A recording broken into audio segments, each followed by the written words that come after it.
Assalamualaikum warahmatullahi wabarakatuh. Alhamdulillahirrabbilalamin. Wabihi nasta'in. Wa ala umuri dunya waddin. Wa sallallahu ala sayyidina Muhammadin. Wa ala alihi wa sahbihi wa jama'in. Wa la hawla wa la quwwata illa billahi al-aliyyil azim. Amma ba'du. Sebelumnya, perkenalkan nama saya Nurul Abror. Saya mahasiswa di kampus IAIN Madura di Prodi Ekonomi Syariah. Saya salah satu anggota dari kelompok 9 di mata kuliah pengantar studi Islam yang diampu oleh Bapak Fakih Ali Syariati LC-MSI yang akan mempresentasikan epistemologi keilmuan Islam Irfani. Pengertian metode Irfani. Irfani merupakan bahasa Arab yang memiliki makna asli, yaitu sesuatu yang berurutan, yang sambung atau sama lain, dan bermakna diam dan tenang. Namun secara harfiah, al-irfani adalah mengetahui sesuatu dengan berfikir dan mengkaji secara dalam. Secara terminologi, irfani adalah pengungkapan atas pengetahuan yang diperoleh lewat penyinaran hakikat oleh Tuhan kepada hambanya setelah melalui riyadhah. Contoh dari pendekatan irfani lainnya adalah falsafah isyraqi yang memandang pengetahuan dikursif atau al-hikmah al-batiniyah harus dipadu dengan pengetahuan intuitif atau al-hikmah al-zawqiyah. Dengan pemaduan tersebut, pengetahuan yang diperoleh menjadi pengetahuan yang dicerahkan, bahkan akan mencapai al-hikmah al-hakikiyah. Pengetahuan batin Rasulullah SAW dalam menerima wahyu Al-Quran merupakan contoh dari pengetahuan irfani. Implikasi dari pengetahuan irfani dalam konteks pemikiran keislaman adalah menghampiri agama-agama pada tataran substantif dan esensi spiritualnya,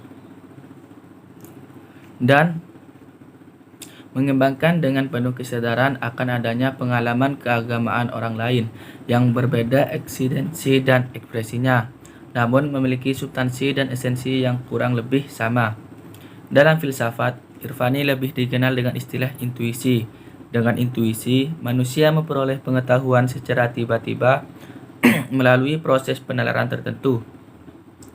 Ciri khas intuisi antara lain zauqi atau rasa, yaitu melalui pengalaman langsung.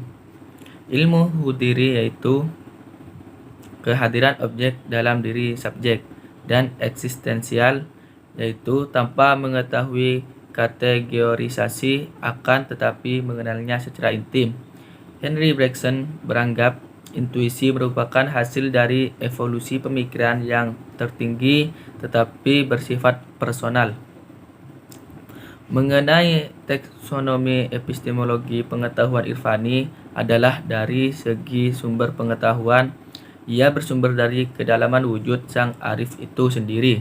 Dari segi media atau alat pengetahuan, ia bersumber dari kedalaman kesejatian wujud sang arif. Dari segi objek pengetahuan, ia menjadi wujud sebagai objek kajiannya. Dari segi cara memperoleh pengetahuan, ia diperoleh dengan cara menyelami wujud kedirian melalui metode riyadhah. Asal-usul metode irfani. Para pakar berbeda pendapat tentang asal mula sumber irfani. Pendapat tersebut dapat diklarifikasi dalam beberapa poin sebagai berikut. Pendapat yang pertama, sebagian golongan menganggap bahwa irfani berasal dari Persia dan Majusi seperti yang disampaikan oleh Dozi dan Tolk. Alasannya bahwa sejumlah orang-orang besar sufi berasal dari Khusaran dan kelompok Majusi. Pendapat yang kedua, sebagian yang lain mengatakan bahwa irfani bersumber dari Kristen, sebagaimana yang diungkapkan oleh von Kremer, Ignace Goldziher, Nicholson. Alasan mereka dapat dikemukakan dalam 2 poin, yaitu poin yang pertama, interaksi yang terjadi antara orang Arab dan kaum Nasrani pada masa jahiliyah dan Islam. Poin yang kedua, kesamaan kehidupan antara Sufi dan Yesus dan rahib dalam masalah ajaran, tata cara riyadhah, dan tata cara berpakaian. Dan pendapat yang ketiga, sebagian besar yang lain berpendapat bahwa Irfani bersumber dari India seperti pendapat Horton dan Hartman. Alasan yang diajukan oleh keduanya adalah yang pertama, kemunculan dan penyebaran Irfani pertama di Khuzaran. Poin yang kedua, kebanyakan para sufi angkatan pertama bukan dari kalangan Arab. Poin yang ketiga, Turkistan adalah pusat agama dan kebudayaan timur dan barat sebelum Islam yang sedikit banyak memberi pengaruh mistisme. Pendapat yang keempat, sebagian yang lain berpendapat bahwa Irfani berasal dari Yunani, khususnya Neoplatonisme dari Yunani. Alasannya sederhana, bahwa teologi Aristoteles merupakan paduan antara sistem Porphyry dan Proclus yang sudah dikenal dalam Islam. Namun demikian bahwa Irfani tidak berasal dari luar Islam, sebab kehidupan Rasulullah SAW, para sahabat dan tabi'in menunjukkan bahwa mereka dalam suatu waktu akan menggunakan Irfani, meskipun penanamannya belum ada. Keunggulan dan keterbatasan Irfani. Di antara keunggulan Irfani adalah bahwa segala pengetahuan yang bersumber dari intuisi-intuisi musyahadah dan musyakafah lebih dekat dengan kebenarannya daripada ilmu-ilmu yang digali dari argumentasi-argumentasi rasional dan akal. Bahkan kalangan sufi menyatakan bahwa indera-indera manusia dan fakultas akalnya hanya menyentuh wilayah lahiriah alam dan manifestasi-manifestasinya.